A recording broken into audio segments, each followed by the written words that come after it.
Oremos juntos. Nuestro Padre Dios Santo y Misericordioso que nos ama, te damos gracias por tu misericordia, porque en esta última época que has determinado, una época llena de pecado y de gran confusión, nos has salvado por la preciosa sangre del Señor, nos has distinguido como santos en este mundo malvado, y nos guías por tu gracia, tu palabra y el poder del Espíritu Santo, para que podamos vivir el resto de nuestra vida conforme a tu voluntad y para tu gloria.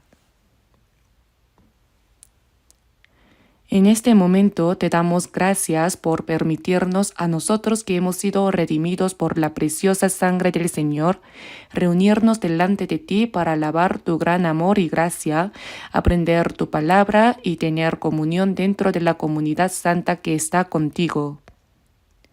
Creemos que también en esta hora estás presentes en medio de nosotros. Te pedimos que mires a cada uno de nosotros y sosténnos aún más con tu mano misericordiosa. Deseamos de todo corazón que por tu gracia, tu palabra y el poder del Espíritu Santo nos perfecciones aún más para que vivamos el resto de nuestra vida como tus hijos sin avergonzarnos y dando gloria solo a ti.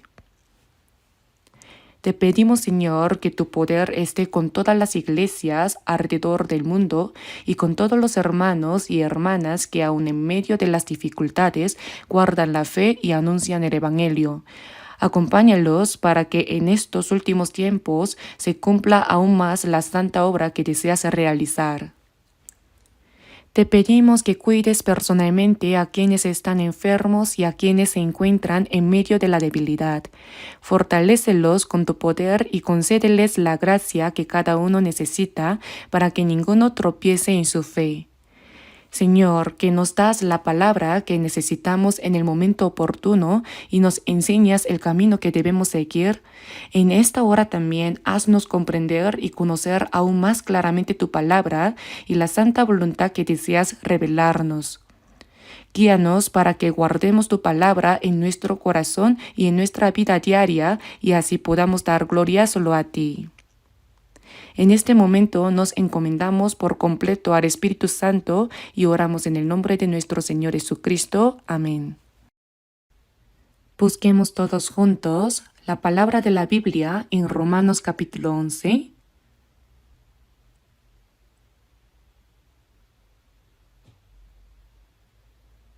Leeremos desde Romanos capítulo 11, versículo 35. Leeremos desde Romanos capítulo 11, versículo 35, hasta el capítulo 12, versículo 2. Romanos capítulo 11, versículo 35, hasta capítulo 12, versículo 2.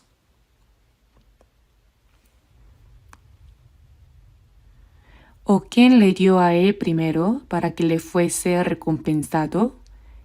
Porque de él y por él y para él son todas las cosas.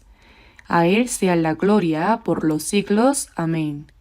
Así que, hermanos, os ruego por las misericordias de Dios que presentéis vuestros cuerpos en sacrificio vivo, santo, agradable a Dios, que es vuestro culto racional. No os conforméis a este siglo, sino transformaos por medio de la renovación de vuestro entendimiento, para que comprobéis cuál sea la buena voluntad de Dios, agradable y perfecta.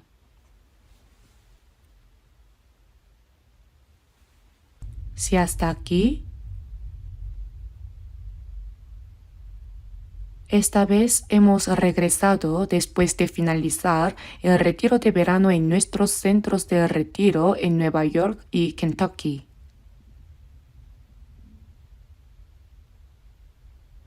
En esta ocasión se celebró la inauguración del nuevo edificio de la iglesia de Nueva Jersey. Es un edificio construido por estadounidenses. Aunque es antiguo, es un edificio muy excelente. Es un edificio construido al estilo típico de los estadounidenses y lo hemos reparado bien para poder usarlo. Además, ya obtuvimos el permiso completo de uso y ahora podemos usarlo libremente. ¿También está bien ubicado? Creo que será de gran ayuda para la evangelización en la región de Nueva Jersey en el futuro.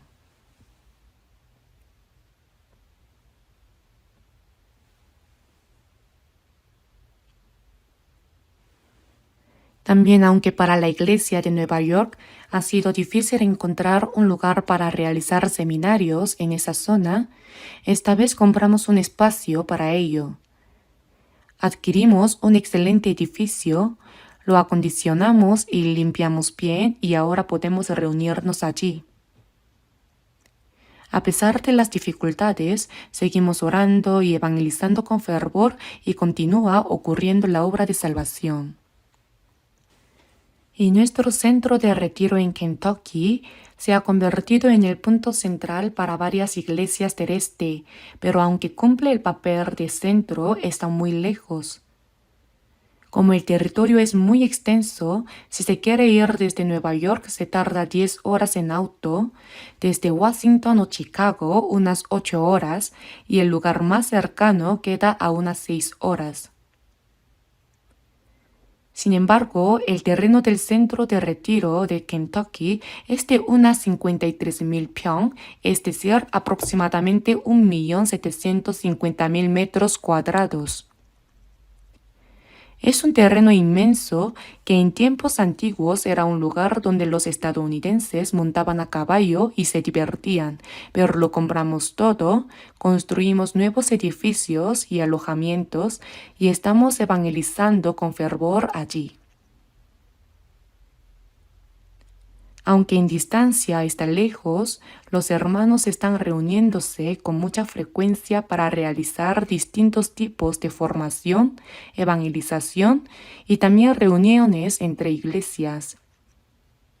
Parece que se están reuniendo muy a menudo.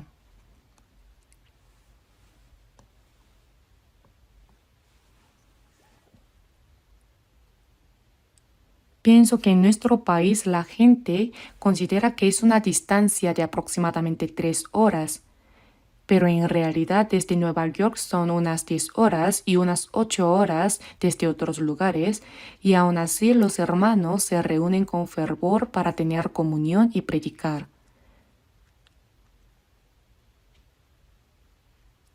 Pude sentir más profundamente que la gracia de Dios es inmensa y que Dios mismo está con nosotros obrando. El Evangelio se está difundiendo activamente en la región de América. Bueno, hoy, a través de la palabra que hemos leído, en el capítulo 12, versículo 1 dice: «Presentéis vuestros cuerpos en sacrificio vivo, santo, agradable a Dios». Y he titulado el sermón como «El sacrificio vivo, santo y agradable a Dios».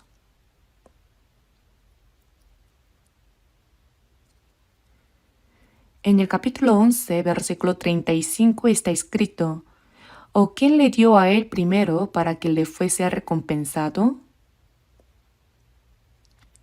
Esto es una cita del capítulo 41, versículo 11 del libro de Job, donde dice que Dios creó todas las cosas y que todo le pertenece. ¿Quién me ha dado a mí primero para que yo restituya? Todo lo que hay debajo del cielo es mío. Esta es la palabra que se está citando. ¿O quién le dio a él primero para que le fuese recompensado? Dios, que creó todas las cosas, es el origen de todo y gobierna sobre todas las cosas, y todas ellas se están cumpliendo conforme al propósito y plan por los cuales fueron creadas. Todo finalmente contribuirá al cumplimiento de la voluntad y la gloria de Dios. Por eso dice: ¿o quién le dio a él primero para que le fuese recompensado? Esto quiere decir que nadie ha dado algo primero al Señor, como si Dios estuviera en deuda con alguien y tuviera que devolver algo.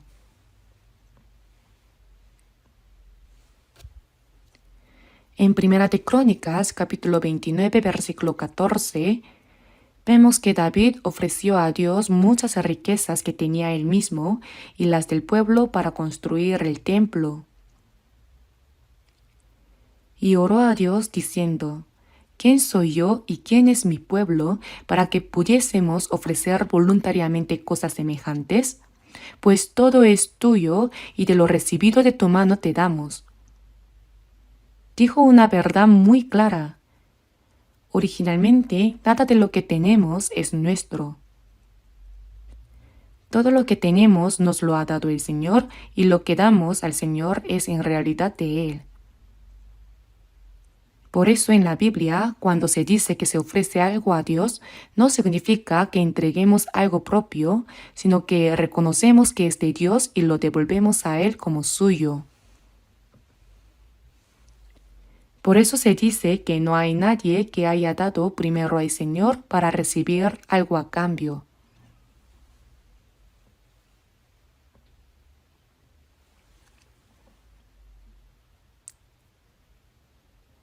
Porque de Él y por Él y para Él son todas las cosas. El Señor creó todas las cosas y por Él existen y a Él vuelven todas las cosas. Esto significa que toda la creación cumple el propósito y el plan de Dios y finalmente regresa a Él. Por eso dice: a Él sea la gloria por los siglos. Amén. Todo existe para la gloria de Dios. Por eso en el capítulo 12, versículo 1 dice: así que, conectando con las palabras anteriores, así que hermanos, os ruego por las misericordias de Dios que presentéis vuestros cuerpos en sacrificio vivo, santo, agradable a Dios, que es vuestro culto racional. La expresión así que hermanos es una exhortación dirigida a nosotros, los santos salvos. Y por las misericordias de Dios significa que habiendo recibido su misericordia, debemos escuchar esta exhortación. En Efesios capítulo 2 versículos 4 al 5 dice: pero Dios, que es rico en misericordia, por su gran amor con que nos amó, aun estando nosotros muertos en pecados, nos dio vida juntamente con Cristo, por gracia sois salvos. Esto significa que al recibir el gran amor de Dios, que es rico en misericordia, hemos recibido el perdón de nuestros pecados y hemos sido salvos por la gracia de Dios. La persona que ha sido salva ha recibido la misericordia de Dios. La palabra misericordia significa un amor compasivo. Significa que si uno ha recibido la misericordia de Dios, debe escuchar estas palabras. Ahora en este momento, todos nosotros que estamos aquí, también hemos recibido ese gran amor de Dios que es rico en misericordia, ¿verdad? Por eso hemos sido perdonados, salvos y tenemos la esperanza de la vida eterna y de entrar en el cielo. Estas palabras están dirigidas a los salvos. Se les aconseja recibir esta exhortación. ¿Cuál es la exhortación? Presentéis vuestros cuerpos en sacrificio vivo, santo, agradable a Dios. Las personas salvas saben que tanto nuestro espíritu y alma como nuestro cuerpo pertenecen al Señor. Se nos exhorta a entregar lo que es del Señor de una manera que sea digna de Él. No estamos dando lo que es nuestro a Dios, sino devolviéndole lo que es de Dios a Dios. Solo las personas salvas saben que todo lo que tienen le pertenece a Dios. Por eso en 1 Corintios capítulo 6 versículos 19 al 20 dice: porque habéis sido comprados por precio. Nuestro espíritu y alma y cuerpo han sido comprados con la preciosa sangre del Señor. Porque habéis sido comprados por precio. Glorificad pues a Dios en vuestro cuerpo y en vuestro espíritu, los cuales son de Dios. Esta es una enseñanza que solo quien ha sido salvo puede entender. Por eso dice, presentéis vuestros cuerpos en sacrificio vivo, santo, agradable a Dios. Antes de entender esta palabra, primero debemos saber que antes de que hagamos algo por Dios, hay algo que Dios ya hizo por nosotros. Busquemos en la Biblia, Efesios capítulo 5. Efesios capítulo 5. Efesios capítulo 5, versículo 2. Efesios capítulo 5, versículo 2. Y andad en amor como también Cristo nos amó, y se entregó a sí mismo por nosotros, ofrenda y sacrificio a Dios en olor fragante.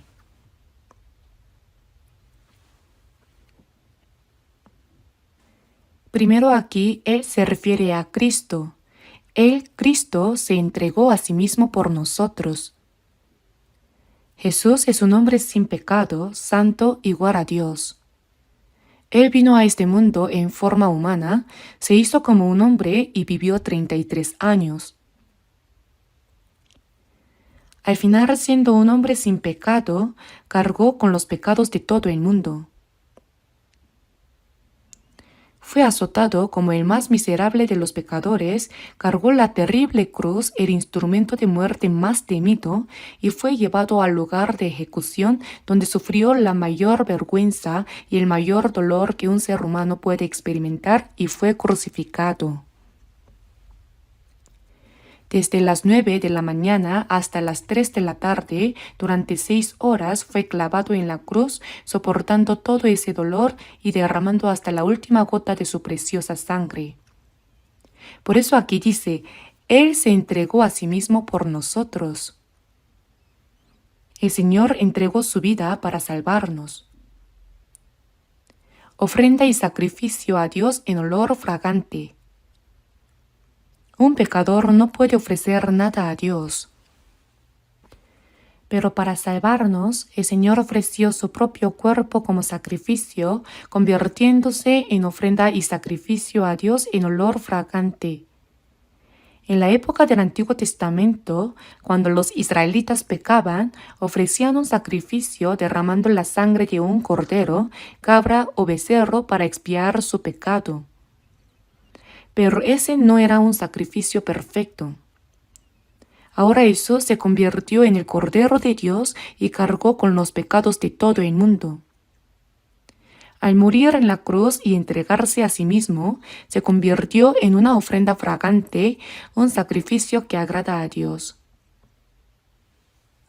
Salvarnos es algo que agrada a Dios, por eso Él se ofreció a sí mismo como sacrificio y ofrenda fragante. Así Jesús vino como el sacerdote para salvarnos y ofreció su propio cuerpo como sacrificio. Y ahora, si vemos 1 de Pedro, capítulo 2, versículo 5, dice, vosotros también sed sacerdocio santo para ofrecer sacrificios espirituales aceptables a Dios por medio de Jesucristo. A los salvos se les dice, sed sacerdocio santo para ofrecer sacrificios espirituales aceptables a Dios por medio de Jesucristo. Es decir, los que han recibido la salvación deben convertirse en sacerdotes que ofrezcan a Dios sacrificios espirituales que le agraden. Y en 1 de Pedro, capítulo 2, versículo 9 dice, mas vosotros sois linaje escogido, real sacerdocio. Así es, sacerdocio. Entre el pueblo de Israel, la posición más gloriosa la tenía el sacerdote. No cualquiera podía ser sacerdote. En el pueblo de Israel, solo los descendientes de Aarón eran especialmente distinguidos para ser sacerdotes. Pero ahora, los que hemos recibido la salvación somos sacerdotes de Dios. Está escrito, sed sacerdocio santo para ofrecer sacrificios espirituales aceptables a Dios. Y ahora los que hemos sido salvos somos sacerdotes gloriosos como reyes delante de Dios. Primero debemos saber esto. Un sacerdote es quien sirve únicamente a Dios. Jesús, como sumo sacerdote, ofreció su cuerpo a Dios como sacrificio por nosotros, expió nuestros pecados y agradó a Dios como sumo sacerdote. Por medio de él, nosotros que hemos sido salvos, también somos ahora sacerdotes de Dios, llamados a ofrecer sacrificios espirituales aceptables a Dios. Esto significa que ante Dios somos ahora sacerdotes santos. Por eso tanto nuestro espíritu y alma como nuestro cuerpo fueron comprados con la sangre del Señor. No nos pertenecen a nosotros, sino al Señor.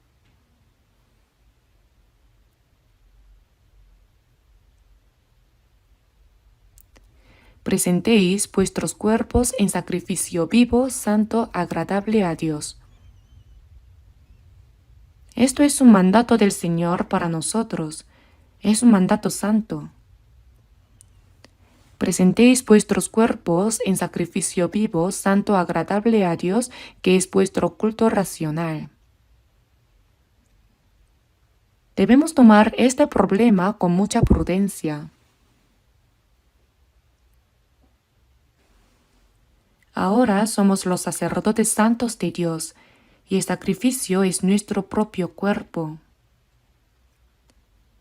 Presentéis vuestros cuerpos en sacrificio vivo, santo, agradable a Dios. La palabra cuerpo no se refiere solo a esta carne o cuerpo físico, sino también a nuestro corazón, nuestra personalidad, nuestra vida, a todo nuestro ser. Nos llama a ofrecer toda nuestra vida como un sacrificio santo que agrade a Dios. Sed sacerdocio santo para ofrecer sacrificios espirituales aceptables a Dios. Hemos sido salvos únicamente por la preciosa sangre del Señor.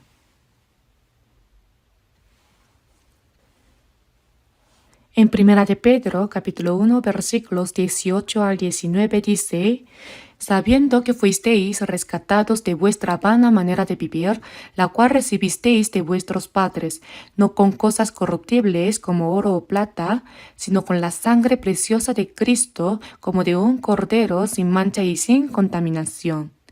Por la preciosa sangre de Cristo, como de un cordero, hemos sido redimidos.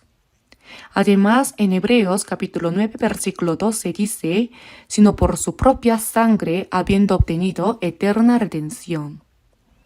Jesús se entregó a sí mismo y con su sangre cumplió la eterna redención. Lo que Dios ha hecho para salvarnos es verdaderamente maravilloso. En Efesios capítulo 1, versículo 7 dice: en quien tenemos redención por su sangre, el perdón de pecados según las riquezas de su gracia. La redención significa que Él pagó por mis pecados. Por eso hemos recibido el perdón de pecados. Somos personas perdonadas eternamente. ¿No es maravilloso? Dios nos amó tanto que envió a su Hijo unigénito como sacrificio expiatorio, ofreciendo un sacrificio eterno por nuestros pecados y salvándonos. Ahora los que hemos sido salvos, hemos sido redimidos por la preciosa sangre del Señor y somos personas santas y distinguidas. En Apocalipsis capítulo 1 versículos 5 al 6 dice: al que nos amó y nos lavó de nuestros pecados con su sangre. Dios nos amó y por medio de la sangre de Cristo nos liberó de nuestros pecados, del poder del pecado y de la muerte. Está escrito: y nos hizo reyes y sacerdotes para Dios su Padre, a Él sea gloria e imperio por los siglos de los siglos. Amén. Y no solo nos salvó, sino que también nos hizo parte del reino de Dios. Lo más importante en el reino de Dios es su pueblo. El reino de Dios tiene tres elementos principales: la soberanía, que es Dios; el territorio, que es el nuevo cielo y la nueva tierra; y el pueblo, que son los santos salvos. Nosotros somos el pueblo de ese reino. Por eso está escrito, al que nos amó y nos lavó de nuestros pecados con su sangre, y nos hizo reyes y sacerdotes para Dios su Padre. No debemos olvidar que Él nos hizo sacerdotes. Por eso, los que hemos sido salvos, debemos convertirnos en sacerdotes santos que ofrecen sacrificios espirituales para servir a Dios.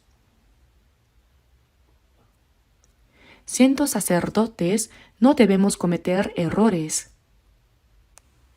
Por eso, veamos brevemente Romanos capítulo 14. Romanos capítulo 14.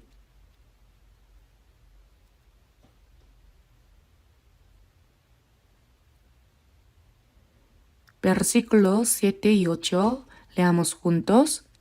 Porque ninguno de nosotros vive para sí y ninguno muere para sí. Pues si vivimos, para el Señor vivimos, y si morimos, para el Señor morimos. Así pues, sea que vivamos o que muramos, del Señor somos.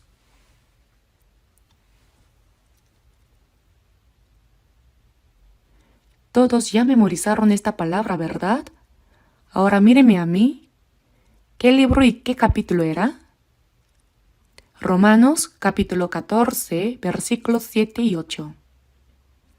Si no lo memorizaron, no pueden almorzar hoy. Porque nosotros, los cristianos salvos, debemos cumplir esta palabra en lo más profundo de nuestro ser. Porque ninguno de nosotros, entre los salvos, ninguno de nosotros vive para sí. Ahora, una persona salva no debe vivir para sí misma, por supuesto. Y ninguno muere para sí. No hay libertad para vivir para sí mismo, ni derecho para morir para sí mismo. ¿Por qué? Porque sea que vivamos o que muramos, del Señor somos. El Hijo unigénito de Dios murió en nuestro lugar y con esa preciosa sangre nos salvó y nos hizo sacerdotes santos. Un sacerdote no es quien vive para sí mismo. Es quien ofrece un sacrificio santo que agrada a Dios.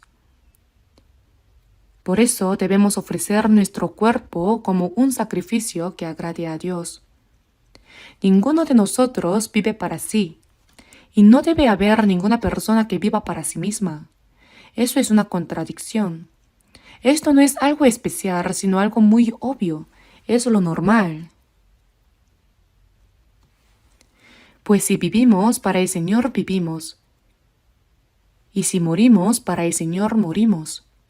Debemos vivir para el Señor, y si es necesario, también morir para el Señor. ¿Por qué? Sea que vivamos o que muramos, del Señor somos. Que el Señor me dé vida o me quite la vida, que haga lo que desee, así debe ser.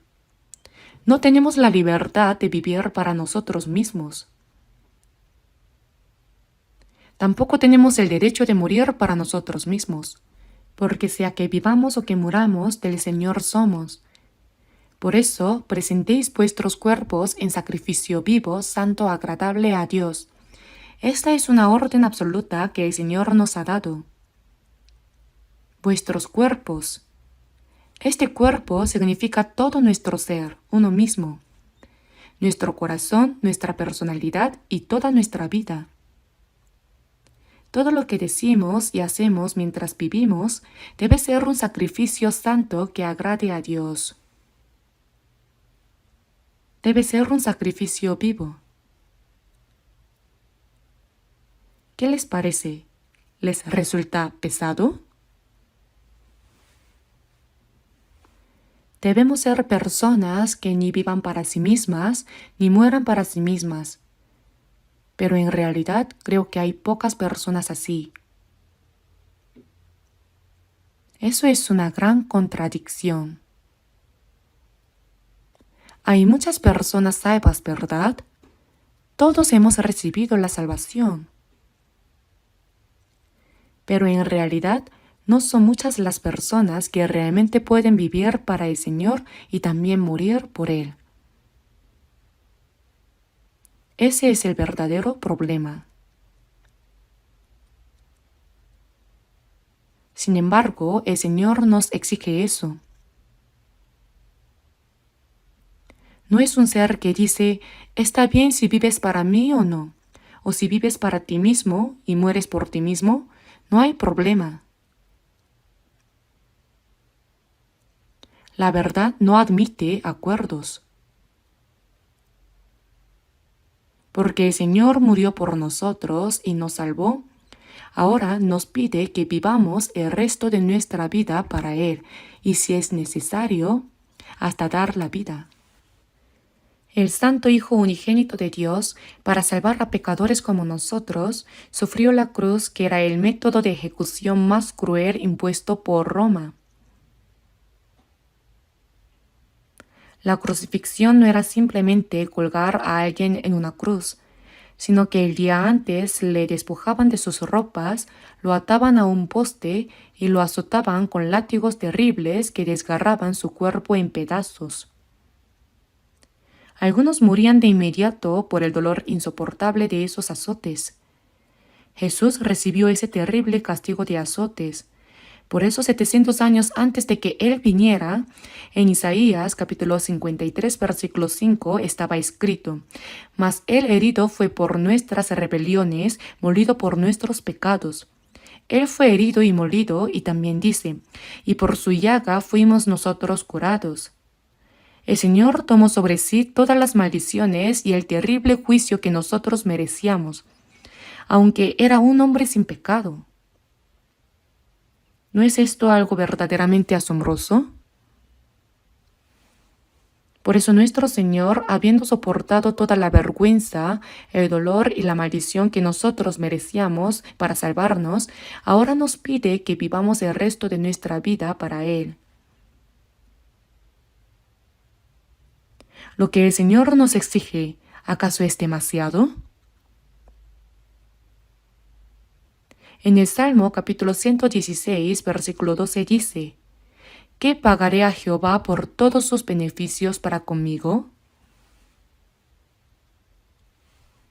Dios nos ha dado la gracia para nuestra salvación. ¿Qué pagaré a Jehová por todos sus beneficios para conmigo? Para salvar a pecadores como nosotros, el Hijo Unigénito de Dios, que es igual al Creador y a Dios, como dice Filipenses capítulo 2, versículo 5, dejó su posición y se hizo semejante a los hombres. Jesús no es simplemente un hombre. Es Dios Padre, Hijo y Espíritu Santo, el Dios de la Trinidad, que es igual en esencia. Él dejó su lugar y se hizo hombre, manifestándose en forma humana. Vino en la forma de un siervo y, aunque era hombre, se hizo siervo entre los hombres. Jesús dijo: El Hijo del Hombre no vino para ser servido, sino para servir y para dar su vida en rescate por muchos.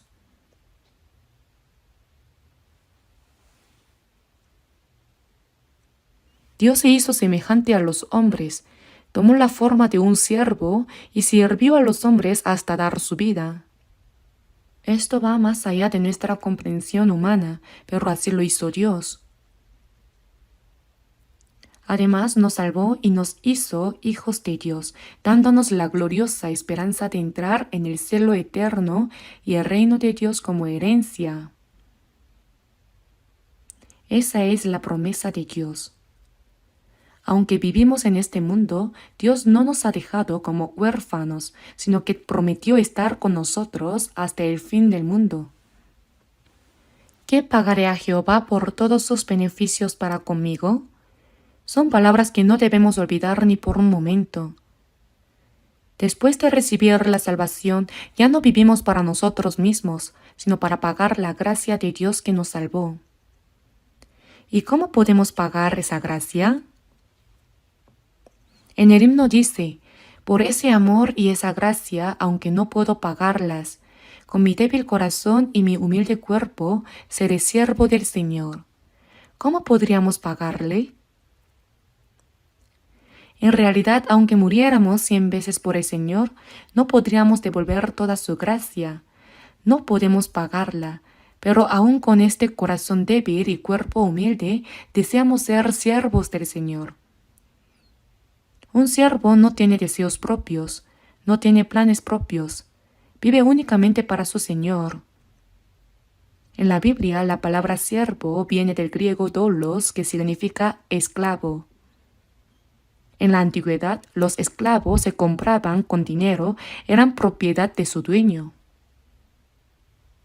Un esclavo no tiene libertad, ni deseos, ni plan propio.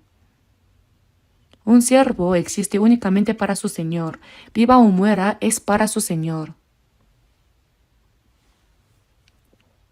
Jesús, al venir a este mundo, tomó forma de siervo, es decir, se humilló a sí mismo, haciéndose obediente hasta la muerte y muerte de cruz. Si vemos Filipenses capítulo 2, versículo 8, Jesús vino con la forma de un siervo y fue obediente hasta la muerte a la palabra de Dios. Lo hizo por el plan y propósito de Dios para salvarnos a nosotros. Ahora nosotros somos siervos de Jesucristo.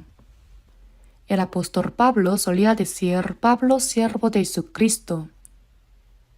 Siempre consideró un honor ser llamado siervo de Jesucristo. Las palabras Pablo, siervo de Jesucristo, significan literalmente esclavo. Si miramos la vida del apóstol Pablo, no hay nada que haya hecho para sí mismo.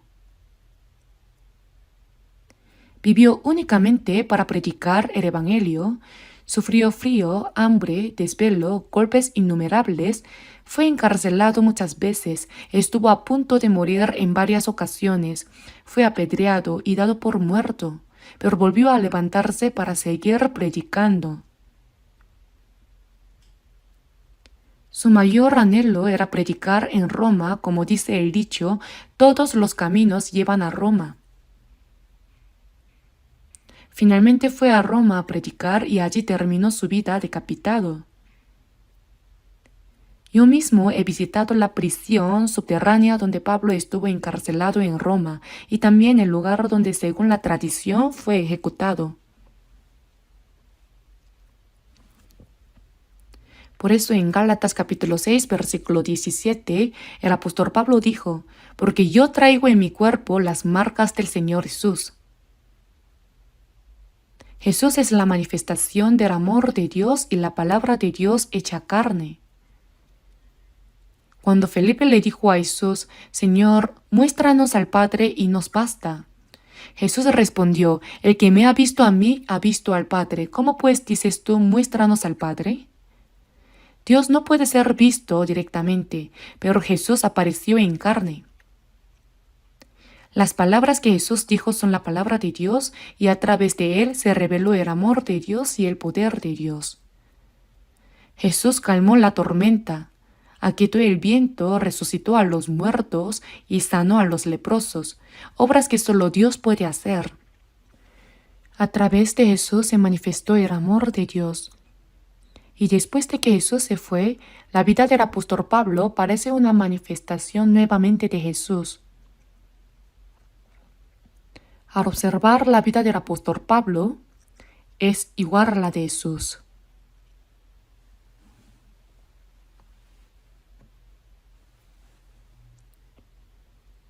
Porque yo traigo en mi cuerpo las marcas del Señor Jesús, son las marcas del sufrimiento. No podemos vivir como el apóstol Pablo o como Pedro, pero nosotros también somos personas que hemos sido salvas por la misma gracia de Dios. Nosotros también debemos saber que tanto nuestro cuerpo como nuestro espíritu y alma son del Señor, y debemos tener un corazón anheloso para vivir conforme a la voluntad del Señor. Presentéis vuestros cuerpos en sacrificio vivo, santo, agradable a Dios, que es vuestro culto racional. La gente piensa en el culto de una manera muy extraña, algo como el culto familiar o algún tipo de culto. Cuando se reúnen el día domingo dicen: vamos a comenzar el culto. Ofrezcamos sacrificios a Dios en espíritu y en verdad. Entonces el día domingo se bañan, se ponen ropa limpia y ordenada, vienen a la iglesia y dicen: Señor, recibe este sacrificio vivo.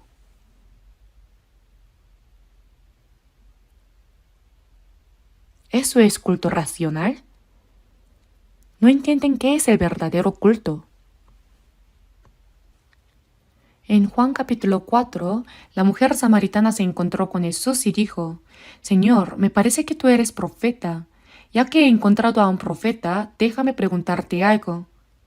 Nuestros padres adoraron en este monte, y vosotros decís que en Jerusalén es el lugar donde se debe adorar. Después que Salomón murió, el reino se dividió en dos partes, el reino del sur Judá y el reino del norte Israel. El reino de Israel en el norte fue destruido por Asiria en el año 722 a.C. Entonces entraron los gentiles y los gentiles se mezclaron con los judíos. Ellos eran los habitantes del norte de Israel, los samaritanos. Por eso los judíos trataban a los samaritanos muy mal, como si fueran perros, y los despreciaban. Por eso los habitantes del norte de Israel construyeron su propio templo en el monte Gerizim. Por tal razón la mujer samaritana le dijo: Nuestros padres adoraron en este monte y vosotros decís que en Jerusalén es el lugar donde se debe adorar. ¿Cuál de los dos era el lugar correcto? Jesús respondió: Mujer, créeme que la hora viene cuando ni en este monte ni en Jerusalén adoraréis al Padre. Ambos serán incorrectos. La hora viene cuando adoraréis al Padre. Dios es espíritu y los que le adoran en espíritu y en verdad es necesario que adoren. Si Dios fuera un ser carnal, entonces aceptaría culto en un lugar específico y mediante ciertos rituales. Pero Dios es espíritu. Por eso no necesita un lugar determinado ni rituales específicos para ser adorado. Por esa razón dice, Dios es espíritu y los que le adoran en espíritu y en verdad es necesario que adoren. El espíritu y verdad se refiere al Espíritu Santo y a la verdad. Solo una persona salva puede adorar verdaderamente. Una persona que no ha sido salva, aunque se reúna para cantar o orar, no tiene relación con Dios. Cuando una persona es salva, recibe al Espíritu Santo. Quien hace que entendamos la gracia de Dios es el Espíritu Santo. El Espíritu Santo mora en nosotros, aunque no lo sepamos, está con nosotros. Por eso en 1 Corintios capítulo 6, entre los santos de Corinto había personas que pecaban con su cuerpo. ¿O ignoráis que vuestro cuerpo es templo del Espíritu Santo, el cual está en vosotros? Como no lo sabían, cometían pecado con el cuerpo. Nuestro cuerpo es un templo. ¿Por qué? Porque el Espíritu Santo mora en él. Y como el Espíritu Santo habita en nosotros, Él nos hace entender la palabra de Dios y nos ayuda a vivir conforme a ella. Por lo tanto, en espíritu y verdad, es decir, vivir siendo guiados hacia la verdad por el Espíritu Santo, eso es adorar en espíritu y en verdad. Eso es culto racional. Ese tipo de culto no es algo como decir, empecemos el culto, terminemos el culto. Si terminamos el culto es algo grave. Desde el momento en que una persona es salva hasta que entra en el reino de Dios, toda su vida es culto. Incluso en el cielo el culto continuará, dándole gloria a Dios. Por eso está escrito, presentéis vuestros cuerpos en sacrificio vivo, santo, agradable a Dios. Esto no se refiere solo al cuerpo físico.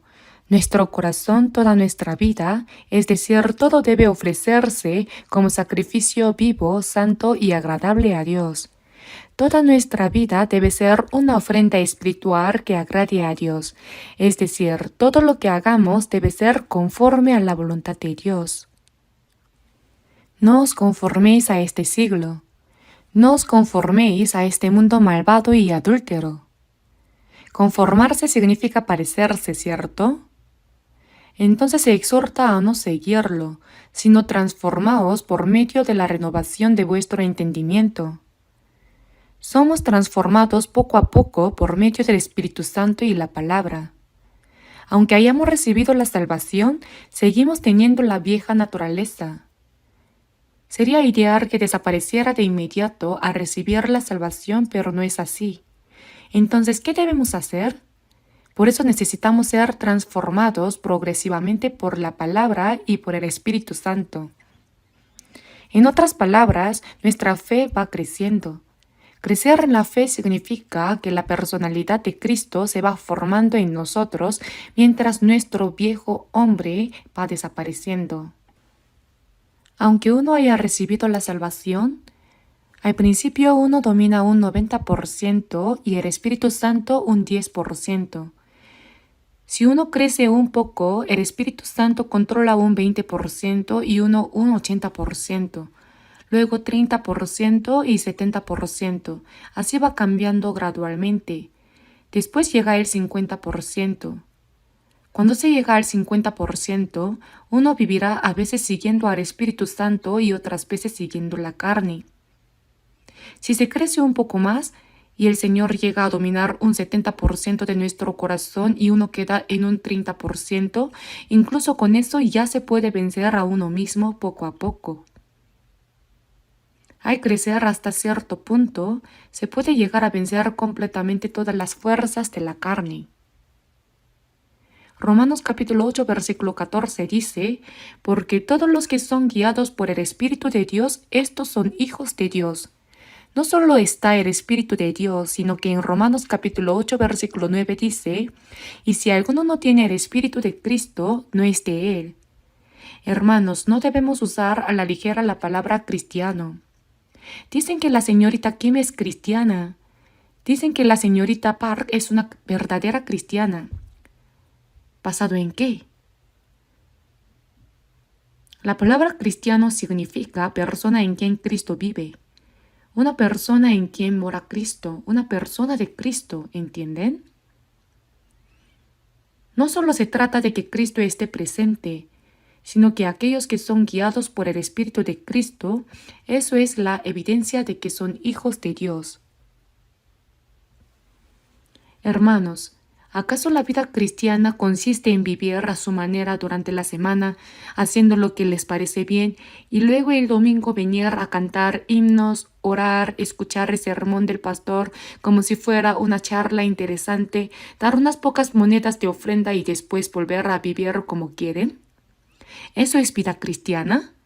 Las personas de otras religiones hacen eso incluso mejor, ¿lo sabían? Eso no es vida cristiana. La vida cristiana, desde el día en que fuimos salvos hasta el momento en que vayamos delante de Dios, debe ser como hijos de Dios y como cristianos, una vida completamente guiada por el Espíritu Santo, de modo que toda nuestra vida se convierta en un sacrificio vivo, santo y agradable a Dios. Esto significa que la vida en el hogar, en el trabajo, en la sociedad y en la iglesia, todo debe vivirse conforme a la voluntad de Dios, de modo que cada palabra y cada acción se conviertan en un sacrificio vivo que agrade a Dios en un culto racional. ¿Cómo podemos vivir así? Claro que debemos vivir así, es obvio. Si uno dice que ha recibido la salvación, pero en ciertos momentos parece ser salvo y en otros momentos no, es un problema verdaderamente serio. ¿Hasta cuándo continuará viviendo de esa manera? Es vuestro culto racional. Nuestro culto racional consiste en que todo lo que decimos, hacemos y la totalidad de nuestro corazón y vida se convierta en un sacrificio que agrade a Dios. Eso es el verdadero culto racional. ¿Lo entienden?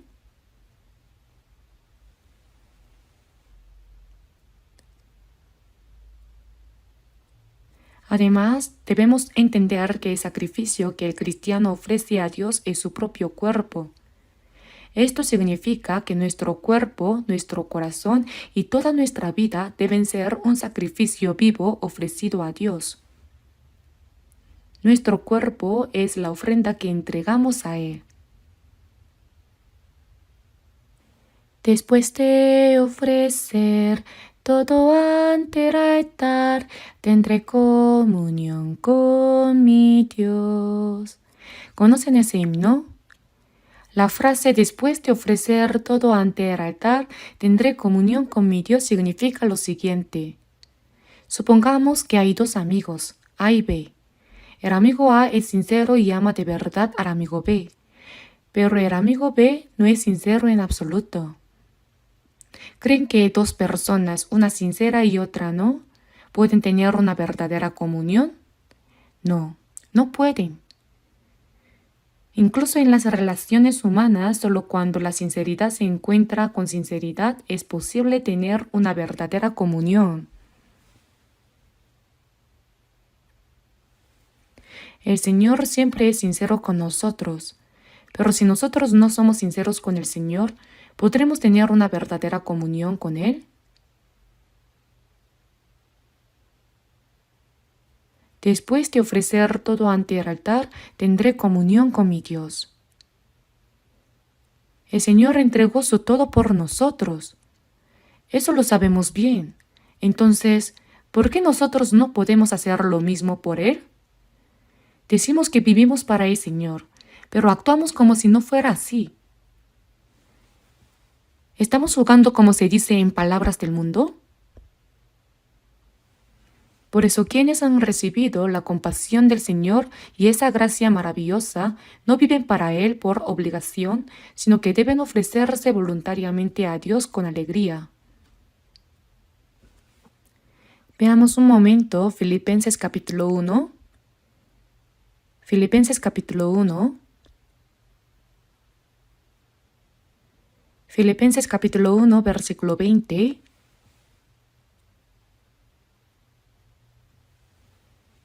Leamos juntos Filipenses capítulo 1, versículo 20. Conforme a mi anhelo y esperanza de que en nada seré avergonzado, antes bien, con toda confianza, como siempre, ahora también será magnificado Cristo en mi cuerpo, o por vida o por muerte. El apóstol Pablo dijo que tenía un anhelo y esperanza. Es decir, había algo que él deseaba anhelosamente. ¿Cuál era esa única y ferviente esperanza? Que en nada seré avergonzado, antes bien con toda confianza como siempre. Como siempre, ahora también con toda confianza. ¿Cómo? Será magnificado Cristo en mi cuerpo, o por vida o por muerte. El deseo de Pablo era que a través de su cuerpo únicamente el Señor fuera magnificado. Por eso pudo declarar, porque para mí el vivir es Cristo y el morir es ganancia. Dijo que ya sea en vida o en muerte, ese era su único anhelo y esperanza. Será magnificado Cristo en mi cuerpo. ¿Saben que cuando nosotros, los cristianos, decimos una sola palabra inapropiada o actuamos mal, el nombre del Señor es deshonrado? A veces escucho ese tipo de comentarios. A veces escucho comentarios como, ese hermano no sé si realmente es salvo. Por cómo habla parece que sí, pero por cómo actúa parece que no.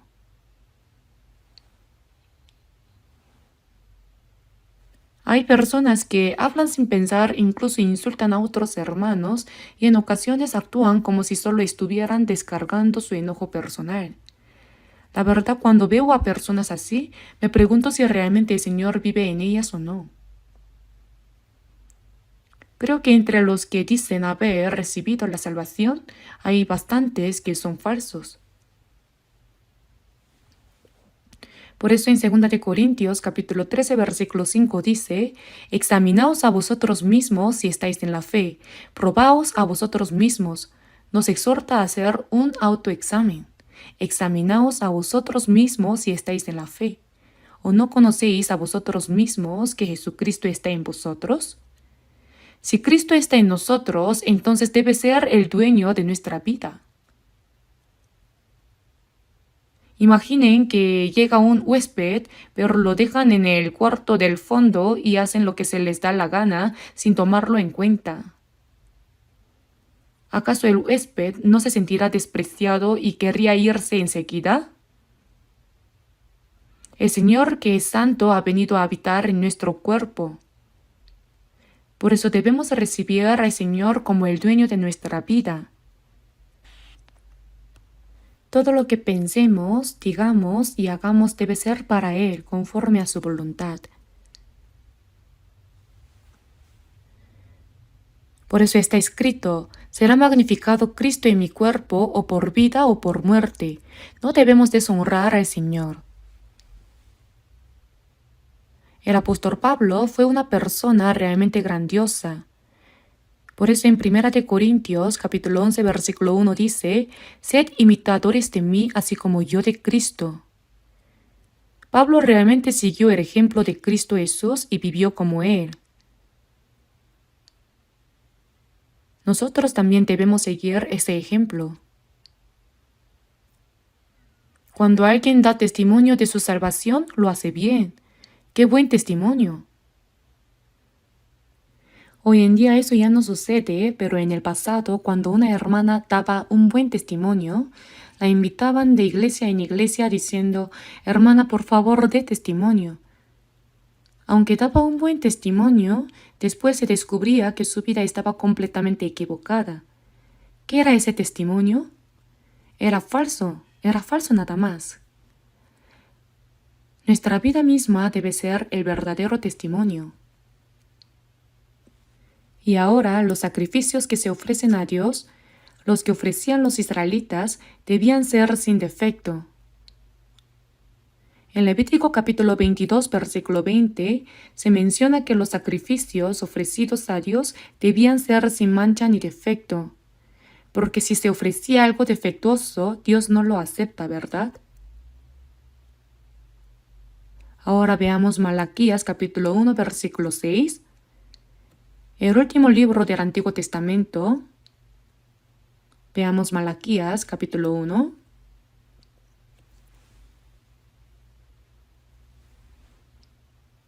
Malaquías capítulo 1, versículo 6.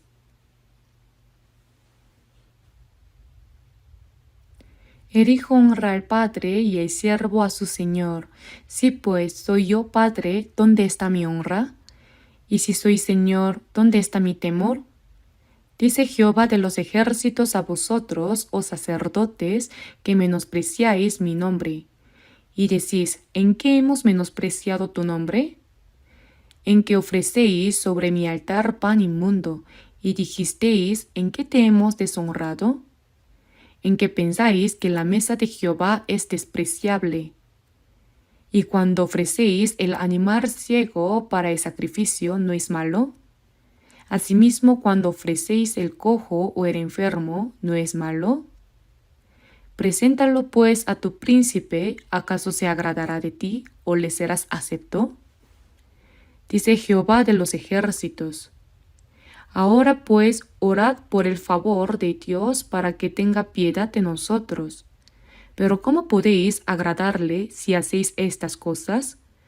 Dice Jehová de los ejércitos.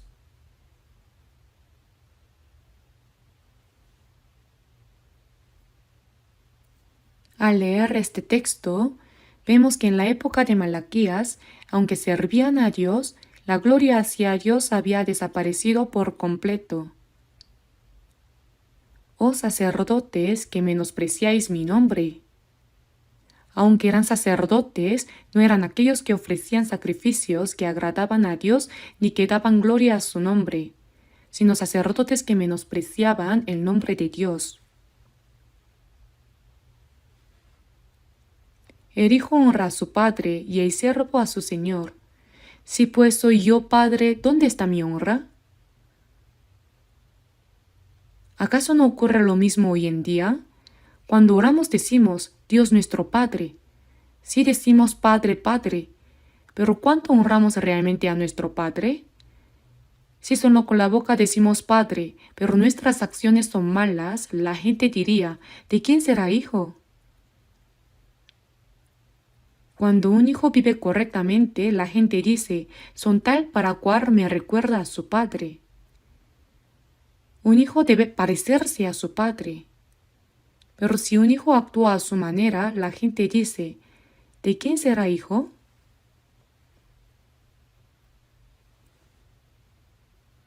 y el siervo a su Señor. Nosotros somos siervos de Jesucristo, ¿verdad? Debemos honrar al Señor no solo con palabras, sino con nuestras acciones. ¿Dónde está mi honra? Y si soy Señor, ¿dónde está mi temor? El siervo debe temer a su Señor y servirle con temor. Sin embargo, respondieron con descaro: ¿en qué hemos menospreciado tu nombre? En la época de Malaquías, con una audacia descarada decían: ¿en qué hemos menospreciado tu nombre? En que ofrecéis sobre mi altar pan inmundo, y dijisteis: ¿en qué te hemos deshonrado? Dieron pan inmundo.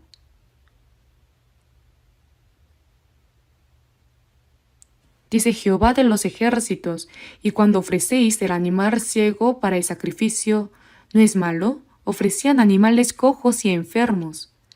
En aquel tiempo a Dios se le debía presentar ovejas, cabras o becerros que fueran completamente sin defecto y limpios. Pero ellos traían animales cojos, enfermos o ciegos. Preséntalo pues a tu príncipe, ¿acaso se agradará de ti o le serás acepto? No, incluso un príncipe humano solo habría aceptado lo mejor y lo más limpio. ¿Habría aceptado animales cojos, enfermos o ciegos? Sin embargo, ellos traían esas ofrendas y aún así decían: Señor, ten misericordia de nosotros. Está escrito: no me traigáis más vana ofrenda.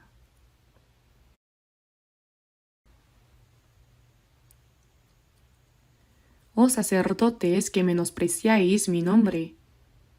Ahora bien, nosotros somos sacerdotes de Dios. ¿Qué debemos hacer? Nosotros mismos debemos ser sacrificios limpios. ¿Lo entienden? Si en nuestro corazón, en nuestras palabras y en nuestras acciones fallamos y aún así ofrecemos sacrificios diciendo que somos sacerdotes de Dios, podemos convertirnos en sacerdotes que menosprecian el nombre de Dios si nos equivocamos. ¿Ser sacerdote de Dios es algo que cualquiera puede hacer? ¿Podemos hacerlo de cualquier manera?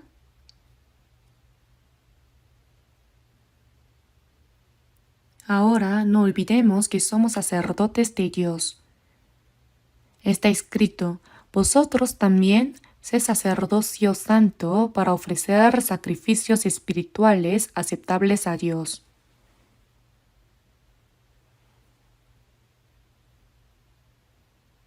Busquemos 1 de Pedro, capítulo 1.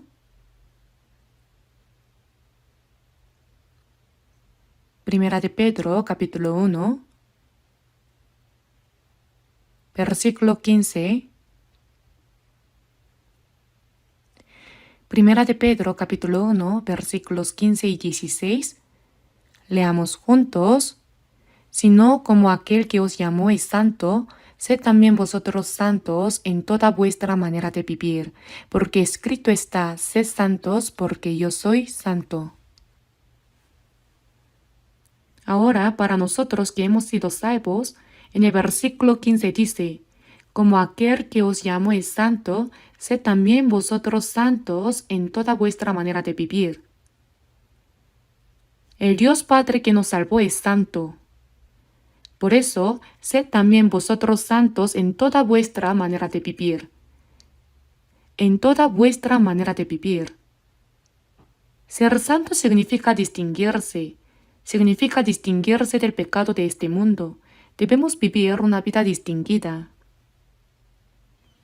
Nuestra vida misma debe ser digna como hijos de Dios y como cristianos.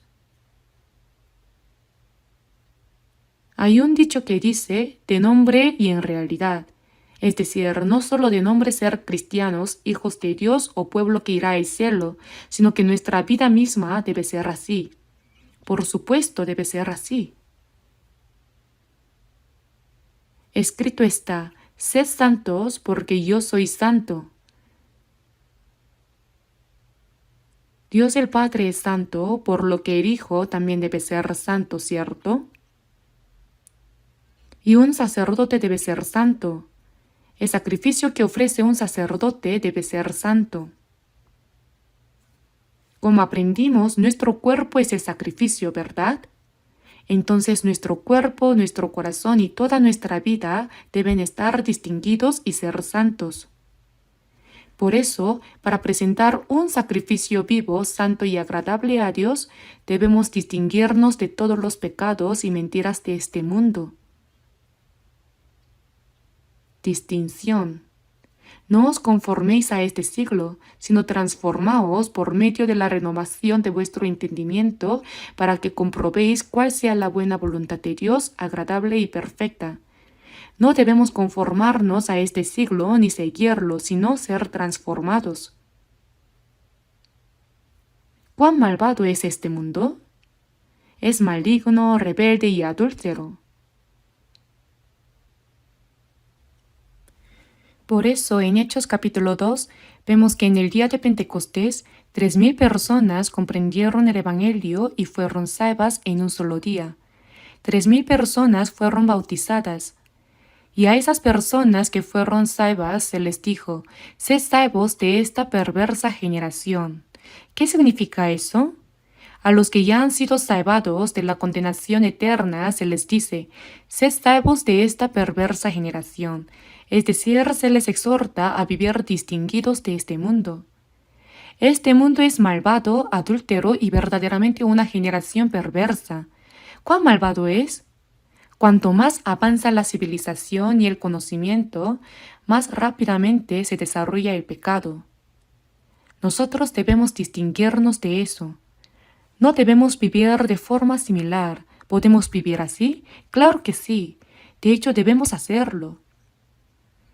El Señor exige eso de nosotros. Y ahora que somos personas que irán al cielo, no debemos vivir como aquellos que irán al infierno. En Apocalipsis capítulo 22 está escrito: el que es injusto sea injusto todavía, y el que es inmundo sea inmundo todavía, y el que es justo practique la justicia todavía, y el que es santo santifíquese todavía, porque el tiempo está cerca. Quien irá al cielo debe distinguirse claramente como una persona que irá al cielo, y quien irá al infierno se vuelve lo suficientemente malvado como para ir al infierno. Está claramente distinguido, ¿no es así? Este mundo está lleno de pecado. La gran mayoría. Hoy en día los cristianos son cristianos solo de apariencia, por dentro no tienen nada. No conocen el nuevo nacimiento, ni siquiera saben que existe el Espíritu Santo, ni viven según la verdad, es pura formalidad, pura apariencia.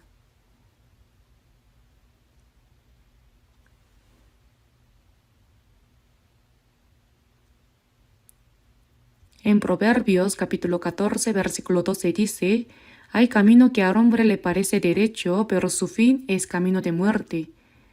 Pensaban que iban por el camino al cielo, pero terminaron en el infierno. No era verdad. Creer en Jesús no es una vida religiosa. Vivir como uno quiere, ir a la iglesia, cantar unos himnos, incluso cantan himnos falsos. ¿No son hermosos los himnos? Ahora te amo más. ¿De verdad aman al Señor más que antes? En el himno dice: todos los deseos pasados que se dirigían hacia el mundo ya han desaparecido hace tiempo. En ese momento Dios diría: alto, ¿cuándo desaparecieron? Si los deseos mundanos te llegan hasta la garganta, ¿desaparecidos? Sí que sabes mentir. Alguien dijo una vez que los creyentes que creen en Jesús mienten más los domingos. Por eso yo pregunté: ¿cuándo mienten los domingos? Y me respondió: cuando oran. Si dicen cosas que no están en su corazón, ¿acaso no es eso una mentira? Las letras de los himnos son hermosas, pero si cantan sin corazón, también es mentira. Pensándolo bien, tal vez sí es cierto que los creyentes que creen en Jesús mienten más los domingos. Mientras cantan, oran y están reunidos parecen ángeles, pero apenas salen de la iglesia viven igual que la gente del mundo. Por supuesto, no tiene que ser así.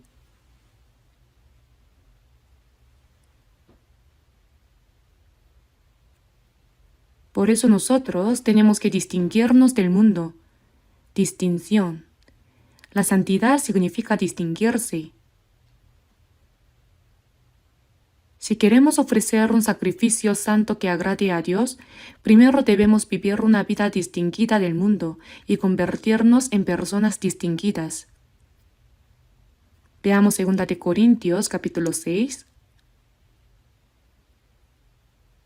2 de Corintios capítulo 6. Veamos 2 de Corintios capítulo 6, versículo 17.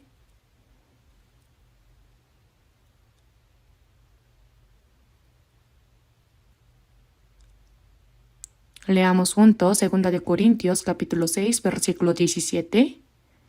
Por lo cual salid de en medio de ellos y apartaos, dice el Señor, y no toquéis lo inmundo, y yo os recibiré. Y seré para vosotros por Padre, y vosotros me seréis hijos e hijas, dice el Señor Todopoderoso. Salid de en medio de ellos. Con vosotros se refiere a los salvos, mientras que con ellos se refiere a la gente del mundo. Salid de en medio de ellos y apartaos y no toquéis lo inmundo. Tenemos que apartarnos y distinguirnos.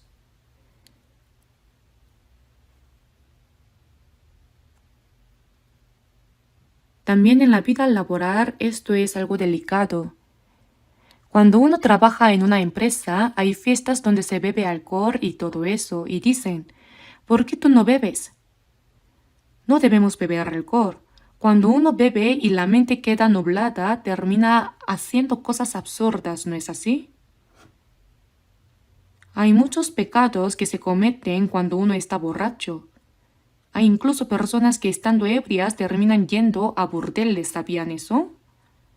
No os embriaguéis con vino en lo cual hay disolución. No, no bebo. ¿Por qué? Últimamente estoy tomando medicamentos. ¿Qué clase de medicamentos? El Nuevo Testamento y el Antiguo Testamento. Ah, eres cristiano. Por eso no bebo. Entonces nos echan el alcohol encima de la espalda. Que lo hagan o no, da igual. Lo mejor sería no asistir a esas reuniones con alcohol, pero si no se puede evitar, solo coman maní sin parar. Nos observan cuidadosamente. ¿De verdad es cristiano? Pero si uno actúa igual que ellos, pensarán, ah, no es diferente. Pero si se mantienen distinguidos, entonces las personas sentirán cierto temor. Realmente es diferente. ¿Yo podría ser así?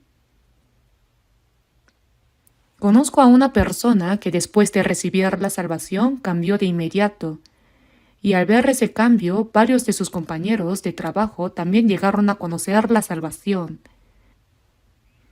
En 1 de Pedro, capítulo 3, versículo 15 dice, «Estad siempre preparados para presentar defensa con mansedumbre y reverencia ante todo el que os demande razón de la esperanza que hay en vosotros».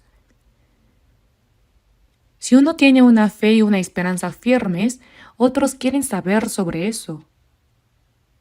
¿De verdad eso es cierto? Respetan la fe que esa persona tiene. Aunque por fuera parezca que se burlan, por dentro piensan, wow, creo que eso sí es verdad. Pero si uno dice que cree en Jesús y al mismo tiempo toma tragos de alcohol y hace bromas vulgares como los del mundo, entonces la gente pensará, ah, es falso, es un falso, se darán cuenta.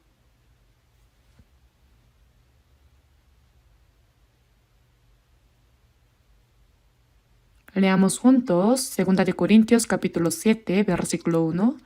Juntos, versículo 1. Así que, amados, puesto que tenemos tales promesas, limpiémonos de toda contaminación de carne y de espíritu, perfeccionando la santidad en el temor de Dios. Limpiémonos de toda contaminación de carne y de espíritu, perfeccionando la santidad en el temor de Dios. Ahora debemos temer al pecado. Debemos temerle más que al veneno mortal, al pecado. En el temor, perfeccionando la santidad en el temor de Dios.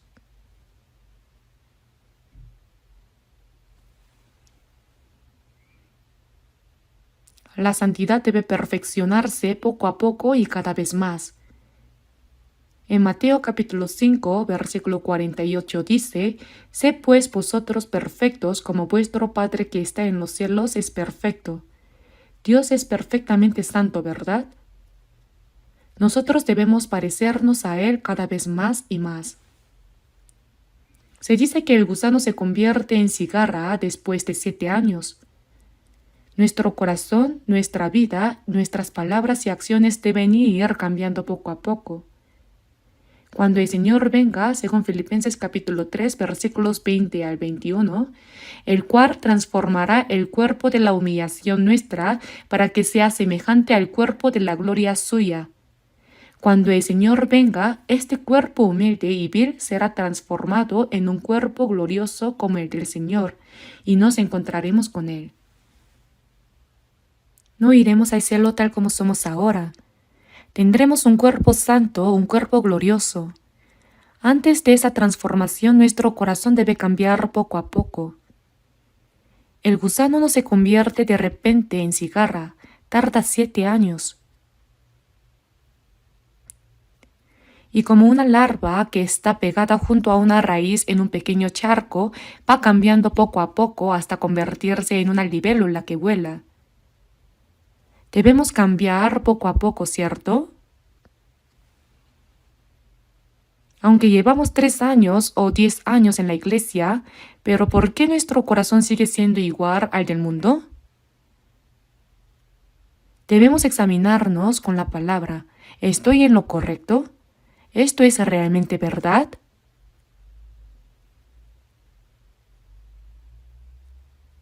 Busquemos en Isaías capítulo 52, versículo 11.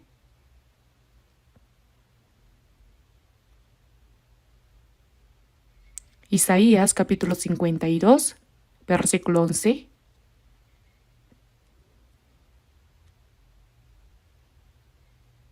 Leamos juntos. Apartaos, apartaos, salid de ahí, no toquéis cosa inmunda, salid en medio de ella, purificaos los que lleváis los utensilios de Jehová. Apartaos, apartaos, salid de ahí, no toquéis cosa inmunda. Esto significa que debemos estar distinguidos de los que son del mundo. Salid de ahí, no toquéis cosa inmunda. Salid de en medio de ella. Purificaos los que lleváis los utensilios de Jehová. Los sacerdotes llevaban el arca del pacto, ¿verdad? Los que lleváis los utensilios de Jehová, los que llevan la palabra de Dios y siguen al Señor deben ser santos. Purificaos.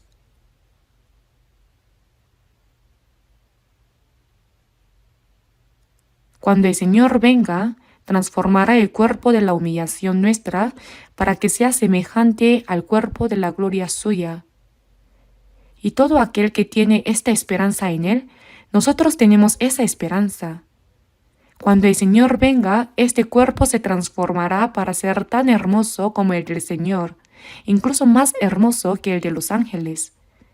No iremos al cielo tal como somos ahora. Y todo aquel que tiene esta esperanza en Él se purifica a sí mismo, así como Él es puro.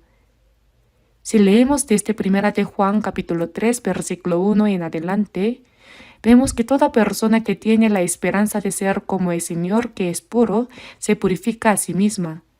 Poco a poco se va haciendo más limpia. Vivir distinguido del mundo significa purificarse a uno mismo, ¿verdad?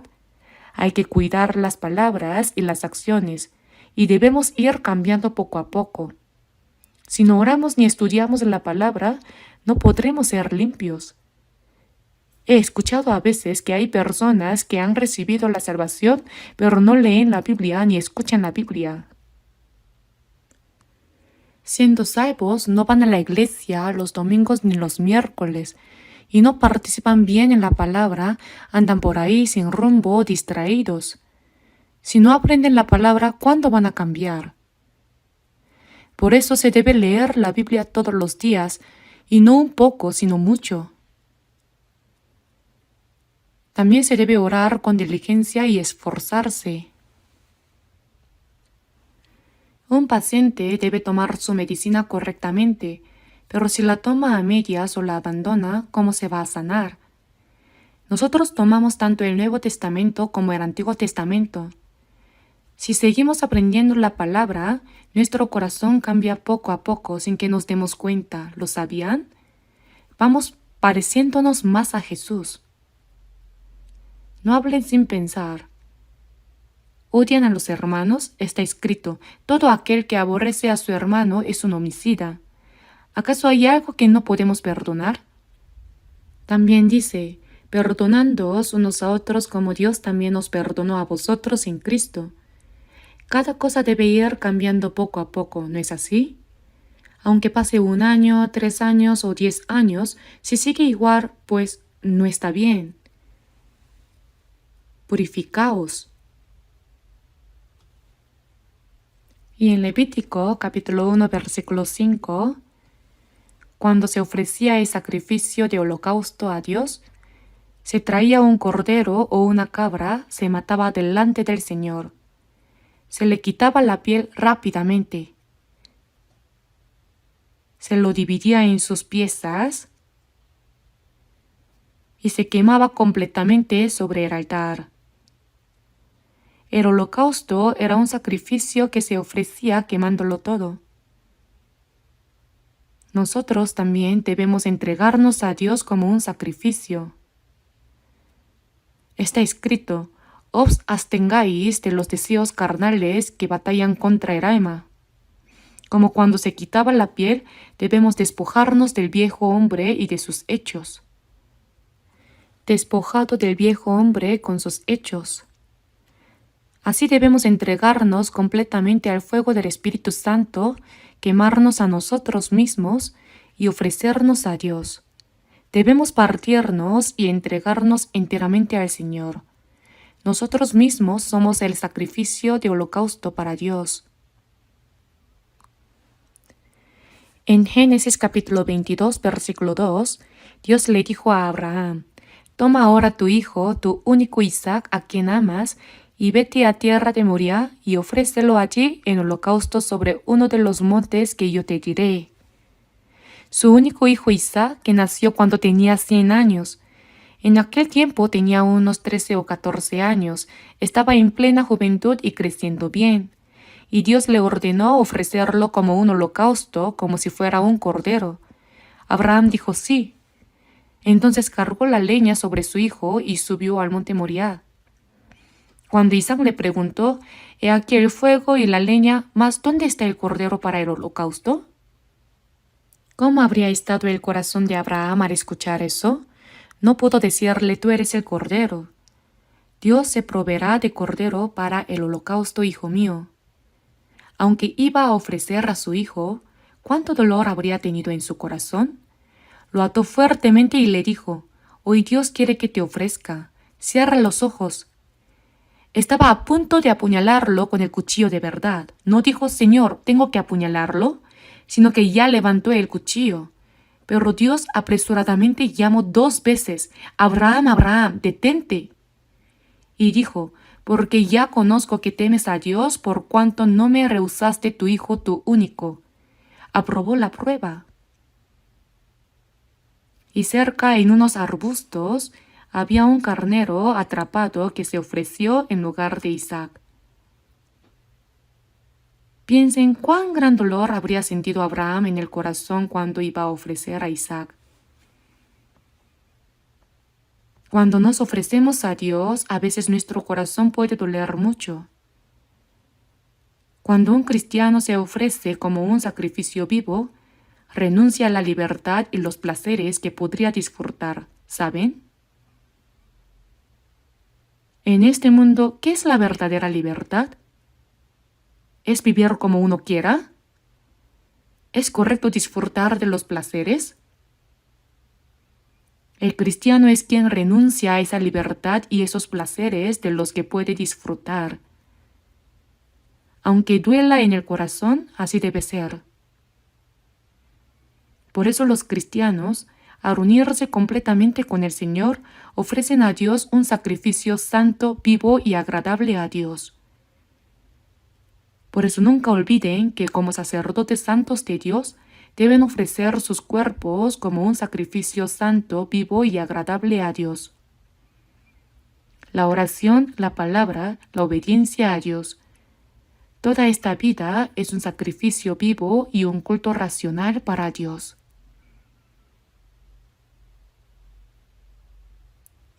Oremos juntos.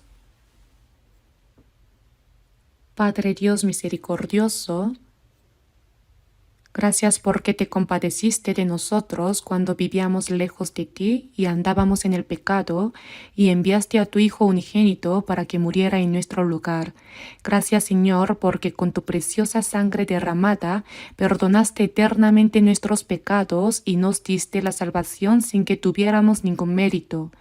Nuestro cuerpo y espíritu y alma fueron comprados con tu sangre, Señor, por lo tanto somos tuyos. Ahora te rogamos que tomes el control y gobiernes todo nuestro corazón y nuestra vida para que podamos vivir como tus sacerdotes santos, ofreciendo sacrificios espirituales que te sean agradables.